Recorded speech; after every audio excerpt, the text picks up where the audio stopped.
Welcome to आई राजी property channel. मैं हूं आपका होस्ट अली। आज की ये वीडियो आपके लिए मददगार साबित होगी।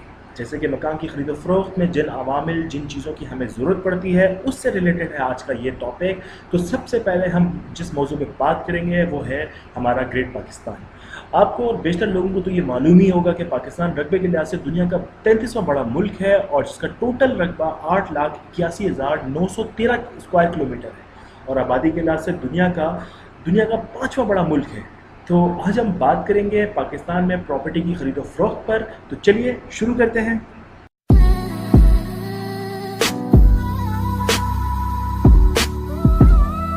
हम जब भी प्रॉपर्टी की खरीदो फरोख्त करें तो हमें चंद बातों का मालूम होना बहुत ही ज़रूरी है। सबसे पहले कि ये प्रॉपर्टी हमें किस सोर्स से हासिल हुई है, just like a normal but बहुत ही अहम मालूमात है। क्या वाकई जहाँ से ये हमें प्रॉपर्टी कोड हुई है, क्या वाकई वो एक मारूफ और ट्रस्टेबल रियल इस्टेट है, या फिर वो स्टेट एजेंट जो है वो काबिल भरोसा और एतमाद के काबिल है जिससे हम ये प्रॉपर्टी की खरीद फरोख्त करने का इरादा रखते हैं। ये एक नॉर्मल सा अमल है पर इन फ्यूचर की परेशानियों से बचने का भी आसान सा तरीका है। फिर इसके बाद बताई गई प्रॉपर्टी पर आप विज़िट करें और उसकी उसकी लोकेशन पर जहाँ पर वो प्रॉपर्टी मौजूद है वहाँ एक या दो मरतबा वहाँ ख़ुद से जाएं और मज़ीद वहाँ की मालूमात हासिल करें। क्या कोई डेवलपमेंट हुई है या वो डेवलप्ड एरिया है, वहाँ तरक्याती कामों की सूरत हाल क्या है, इसके बाद ही आपको मालूम होगा क्या वाकई ये एक अच्छी और मेयार की प्रॉपर्टी है कि भी नहीं।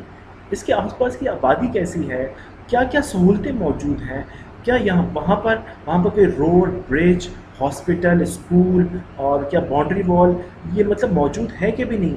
आपको इंफ्रास्ट्रक्चर के बारे में मालूमात होना बहुत ज़रूरी है। इस प्रोजेक्ट और स्कीम के लिहाज से प्रॉपर्टी की लोकेशन खुद से जाकर तलाश करें। इस जगह को पिन पॉइंट कीजिए और इस बात का यकीन कर लें कि ये प्रॉपर्टी की लोकेशन सही और मुनासिब है। इस बात का भी अंदाज़ा लगाएं कि ये प्रॉपर्टी शहर से कितनी दूरी पर है। अगर ये शहर में मौजूद है तो इस एरिया की डिमांड क्या है और इस एरिया की डेवलपमेंट की सूरत हाल क्या है, क्या सूरत हाल है इसकी। ये बातें प्रॉपर्टी की ख़रीदारी से पहले बेहद ज़रूरी हैं। इसके साथ इन बातों का भी आपको मालूम होना बेहद ज़रूरी है कि ज़मीन किन मकासद के लिए अमल में आई है। क्या ये एग्रीकल्चर लैंड या नॉन एग्रीकल्चर लैंड तो नहीं, क्या ये कमर्शियल या पब्लिक लैंड तो नहीं। इन सब बातों का इल्म आपको ओरिजिनल पेपर से ही होगा। तो ओरिजिनल पेपर डॉक्यूमेंट ज़रूर चेक कर लीजिए ताकि इससे पहले कि कोई भी आपका हतमी फ़ैसला आपकी जानिब से हो। उसके बाद अमली अमल लाइक प्रैक्टिकल में प्रॉपर्टी की ख़रीदारी पर जिन तमाम चीज़ों की हमें ज़रूरत पड़ती है वो कुछ इस तरह से हैं जो मैं आपकी खिदमत में पेश करना चाहूँगा। नंबर 1 है title deed, number 2 site plan property layout, number 3 government approve certificate और नंबर 4 एनओसी अथॉरिटी की जानिब से, number 5 general power authority act, number 6 SPA special power authority act, number 7 link documents ownership मालिकाना हकूक़ के revenue paid record, number 8 linked income tax, number 9 यानी ये कह लें कि लीगल अप्रूवल, नंबर 10 लैंड की तब्दीली certificate, number 11 sales deed mother deed documents, number 12 property से मुतल्लिक location master plan zone location industrial further वगैरह डॉक्यूमेंट। ये तमाम चीज़ें हमें प्रॉपर्टी की ख़रीदारी पे ज़रूरत पड़ती हैं और इन तमाम अमल और चेकिंग के बाद हमें इस बात का अंदाज़ा लगाना मुश्किल नहीं होगा कि ये प्रॉपर्टी मुनासिब और गैर मुनासिब है। यानी जहाँ पर बिजली की लाइनें, पानी की लाइनें ज़ेर ज़मीन मौजूद हैं, रोड स्ट्रक्चर मौजूद है, तो लोकल गवर्नमेंट की जानिब से प्रॉपर्टी मास्टर प्लान के तहत अप्रूव है।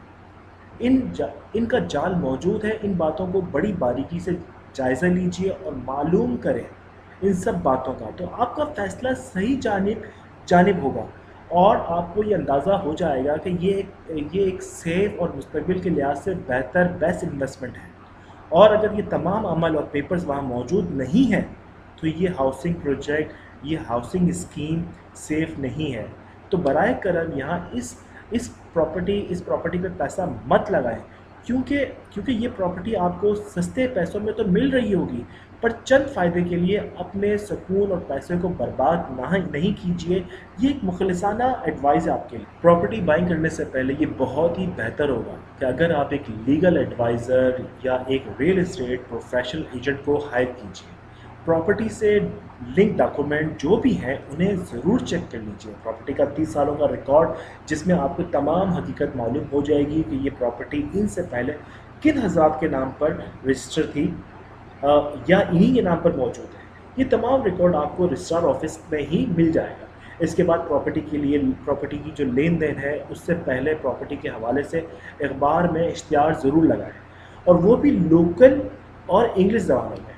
ایڈورٹائزمنٹ ضرور کیجیے جس سے آپ کو 2 فائدے ہوں گے. ایک تو اگر اس پراپرٹی سے ریلیٹڈ کوئی بھی ایشو ہوگا اور اس کی ٹرانسپیرنسی آپ کے سامنے کلیئر ہو جائے گی, اور اگر کوئی نہیں بھی ہوئی تو پروف کے طور پر آپ کے پاس اخبار کا ریکارڈ آ جائے گا. یہ وہ باتیں ہیں جو میں بہت ہی اہم ہیں جو میں آپ سے شیئر کر رہا ہوں. اس سے پہلے کہ آپ کوئی بھی فائنل فیصلہ ہو ان باتوں پر ضرور غور کیجیے, تو آپ کو یقیناً فائدہ ہوگا اللہ کے حکم سے. آپ کو گورنمنٹ کے جو پراپرٹی لاز ہیں, گورنمنٹ کے جو آرڈرز ہیں کیا ہیں پراپرٹی کے حوالے سے, انہیں ضرور سمجھیے. کہیں یہ پراپرٹی کسی ممنوع زمین پر تو نہیں, سیکشن 22A کے تحت تو نہیں ہے, 1908 کے رجسٹریشن کے ایکٹ کے تحت آنا چاہیے. اور اس کے ساتھ یہ بھی ڈیمانڈ کرتا ہے کہ کس ایریا میں یہ پراپرٹی ہے وہاں کے local legal rule and regulations کیا ہیں, وہاں بینک فائنینشیل سپورٹ کیا ہے, قانون اور شرائط کیا ہے, وغیرہ وغیرہ. اس کے بعد ہمیں یہ بھی چیک کرنا ہے کہ وہاں لوکل ایریا اور کہ ٹیکسز کیا ہے, رجسٹریشن فیس وغیرہ کیا ہے, کتنی ہے جو ہمیں گورنمنٹ کو ادا کرنی ہے پراپرٹی پر. جب ہم یہ سب فیسیں وغیرہ ادا کریں تو ہمیں اس بات کا یقین ہو کہ تمام ڈاکومنٹس پر جو نام ہے اور سروے نمبر ہے سب ایک سا ہونا چاہیے. اس کے ساتھ ساتھ ہمیں یہ بھی معلوم ہونا چاہیے کہ اس پراپرٹی کو سیل کرنے والے کے پاس کتنے اختیارات ہیں, اس کے پاس کتنے شیئرز کا وہ ہولڈر ہے اس پراپرٹی کا. اگر یہ فیملی پراپرٹی ہے تمام لوگوں کے سگنیچر موجود ہونا چاہیے اور ان کے تمام لوگوں کے NIC کے ساتھ اسٹیمپ پیپرز موجود ہونا چاہیے, اور وہ تمام لوگ ان کی رضامندی ہونی چاہیے, اور وہ تمام لوگ پراپرٹی کی سیل پر رجسٹرار آفس میں موجود ہونے چاہیے. تو آپ کے لیے آسانی اور پراپرٹی کا جو عمل ہے وہ جلد سے جلد مطلب پروسیس ہو جائے گا. اب بات کریں گے ہم فائنل اور آخری مراحل کی. اس بات پہ یقین کر لیجئے کہ آپ نے جو پراپرٹی لی ہے وہ گراؤنڈ لیول کے حساب سے خریدی ہے, اور اکثر و بیشتر لوگ آپ سے کہیں گے کہ یہ آپ نے پراپرٹی جو ہے وہ آپ نے غلط لے لی ہے, یہ مہنگی خرید لی ہے یا یہ سستی خرید لی ہے, اس پراپرٹی میں یہ فائدہ, اس پراپرٹی میں یہ نقصان ہے. تو برائے کرم میں آپ سے ایک ریکویسٹ کروں گا کہ آپ لوگوں کی باتوں پہ دھیان مت دیں, اپنے دماغ سے کام لیں اور اپنی دل کی آواز کو سنیے. اور کس نے کیا کہا اور کس طرح سے کہا ان باتوں پر زیادہ دھیان نہ دیں. وہ کہتے ہیں نا mental peace is more important than the peace of the land. پھر سے کہوں گا کہ اسی بات پر میں نے زیادہ زور دیا ہے کہ پلیز چیک کیجئے سیلز کے تمام سرٹیفکیٹس. پراپرٹی کی خریداری سے پہلے آپ کے لیے مددگار ثابت ہوں گے کہ تمام اسٹیپ سارے کے سارے like a better prosperity and the for investment, جیسے کہ پیچیدہ صورتحال اور اس کی پراپرٹی کی کلیئرٹی میں آپ کو مدد ملے گی. مزید معلومات اور پراپرٹی کی خرید و فروخت کے لیے آپ اس سے رابطہ کر سکتے ہیں. اس ویڈیو کی ڈسکرپشن میں مینشن ہے میرا کانٹیکٹ نمبر اور ای میل.